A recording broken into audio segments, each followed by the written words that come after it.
বাবা বলো তো কি সমস্যা তোমাদের? আমার কোনো সমস্যা নাই। আপনার মেয়েকে জিজ্ঞাসা করেন কি সমস্যা।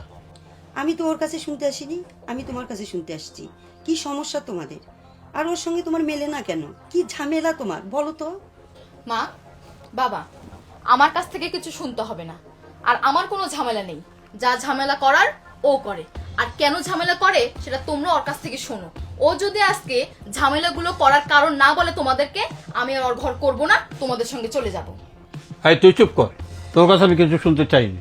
আর তুই কোথায় যাবি না যাবি সে চিন্তা করবো পরে। দেখো বাবা, আমি তোমার বাড়িতে মিটিং করার জন্য আসিনি। আমার মেয়ে যদি দোষ করে থাকে ওকে কেটে নদীতে ভাসিয়ে দিও। আর তোমার যদি কোনো দোষ থাকে তোমার মুরব্বি দিয়ে তোমার বিচার করব। সারা জীবন তো এটাই হবে, যে অপরাধ করবে সে শাস্তি পাবে। আর আমি তো অপরাধ না করে সারা জীবন শাস্তি পাচ্ছি আপনার মেয়ের হাতে। আর কিসের মিটিংয়ের কথা বলেন, কিসের বিচারের কথা বলেন আপনারা? এই শোনো, কথা ঘোরানোর চেষ্টা করবে না। তোমাদের দুজনের মধ্যে কি নিয়ে ঝামেলা হয় এটা আজকে যদি ক্লিয়ার না করো, আমরা আর কোনদিন তোমাদের বাড়িতে আসবো না। কথা ঘুরাবো কেন? কথা ঘুরানোর তো কিছু নাই। আর আপনার মেয়ের সঙ্গে আমার কেন বনে না এটা আপনারা জানতে চান? আপনারা তো জানেন আমার একটা ফুলের দোকান।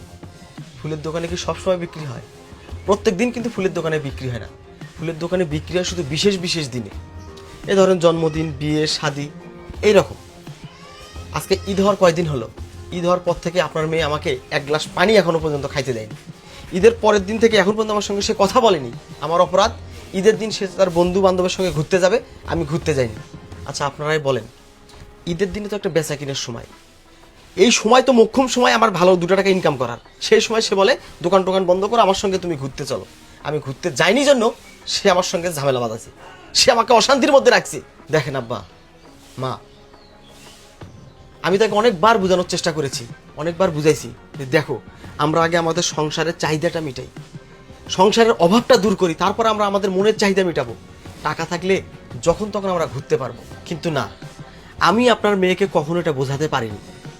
আমার বাড়িতে আত্মীয় স্বজন, বন্ধু বান্ধব যে আসছে তার সঙ্গে সে খারাপ ব্যবহার করেছে।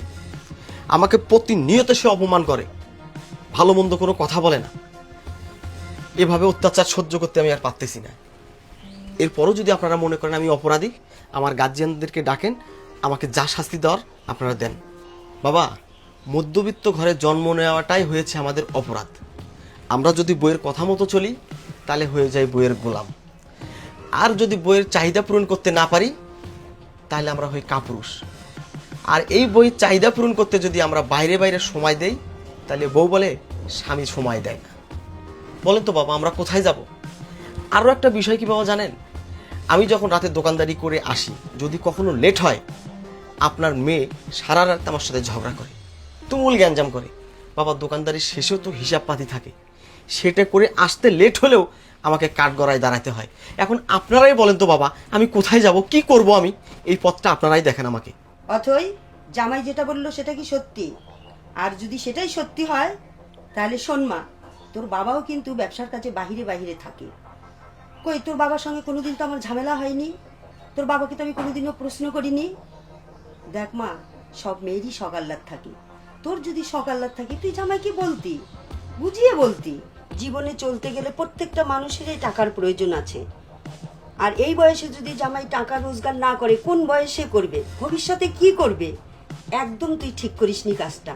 মা, আমি কি বুড়ি হয়ে গেছি? আমার কি সকাল্লাদ নাই? আমি তো ওকে রোজগার করতে বারণ করিনি, কিন্তু ও কি পারে না আমাকে একটা দিন সময় দিতে? মারে, জীবনে সংগ্রাম করে চলতে হয়। তোর বাবাকে দেখছিস না? তোর বাবা কত কষ্ট করে এই পর্যন্ত এসেছে। শোনো মাধবী, এদের মধ্যে কোনো ঝামেলা নেই, শুধুমাত্র মান অভিমান। ওদেরটা ওরাই বুঝবে। চলো আমরা চলে যাই। দাঁড়ান বাবা, মা, আপনিও দাঁড়ান। তোমাকে 2টা কথা বলি। আমি জানি তুমি বুড়ি হয়ে যাওনি, তোমার বয়স কম। আচ্ছা, আমি কি তোমাকে ভালোবাসি না? আজকে বাবা মায়ের সামনে বলতে হয়। আমি যদি কোথাও একটা বাদাম খাইছি, তোমার জন্য বাদাম নিয়ে আসছি। কেউ যদি আমাকে একটা মিষ্টি খাওয়াইতে দিছে, আমি পরে তোমার জন্য একটা মিষ্টি নিয়ে আসছি। তোমাকে তো আমি ভালোবাসতে কম বাসিনি, ভালোবাসার কোনো অভাব রাখিনি। তুমি কেন বোঝো না? আগে ইনকামের সময়, এই সময় ইনকামের টাইম, ইনকাম হবে, পকেটে টাকা থাকবে, তখন আমি তোমাকে যেখানে সেখানে নিয়ে ঘুরতে পারবো। তোমার চাহিদা অনুযায়ী তোমার আমি সমস্ত চাহিদা পূরণ করতে পারবো। আমি যদি ইনকামে না করতে পারি, আমার পকেটে যদি টাকাই না থাকে, তাহলে আমি তোমাকে কোথায় ঘুরতে নিয়ে যাব? তোমার কোন চাহিদাটা পূরণ করব? যখন তোমার চাহিদা পূরণ করতে পারবো না, তখন তুমি আমাকে বলবে কাপুরুষ, আমি তোমায় কিছু দিতে পারি না। এই জন্য আগে ইনকাম করি, আগে অভাব দূর করি, তারপরে মনের চাহিদা মেটাবো। শোনো অথই, অভাব যখন দরজায় দাঁড়ায়, ভালোবাসা তখন জানালা দিয়ে পালায়।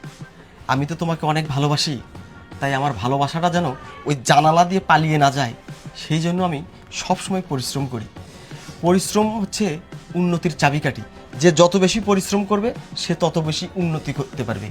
আমি সবসময় চেষ্টা করি অভাব নামের ওই অভিশাপটা যেন আমার দরজায় এসে না দাঁড়ায়, আর আমার ভালোবাসার মানুষটা যেন জানালা দিয়ে পালিয়ে না যায়। পকেটে যদি টাকা থাকে, বিলাসিতার অনেক সুযোগ পাবো, অনেক সময় পাবো। আর পকেটে যদি টাকাই না থাকে, কিভাবে আমি আমার বিলাসিতা করব? কিভাবে আমি তোমার চাহিদা মেটাবো বলো? আমি বুঝতে পেরেছি। মা, বাবা, আজ আমি তোমাদেরকে সাক্ষী রেখে বলছি, আজকের পর থেকে আমি এমন ধরনের ভুল আর করব না। আজকের পর থেকে ওকে আমি কোনো কাজে বাধা দিব না। তাই করিস মা।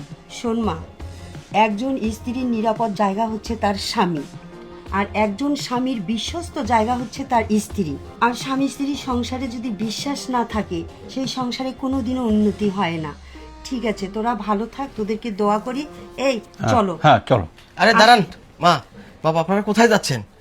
বসেন, আমি বাজার থেকে 2টা দেশি মুরগি নিয়ে আসছি, আপনারা ভাত খেয়ে তারপর যাবেন। এই না বাবা, আর আজকে না, আপনারা বসেন বাবা, বসেন। হ্যাঁ বাবা, আজকে থাকো। বসেন, বসেন না বাবা, বসেন বসেন বসেন। এই আমি মুরগি দুটোকে জবাই করে নিয়ে আসি, তুমি তাদের পানি দাও, পানি দাও।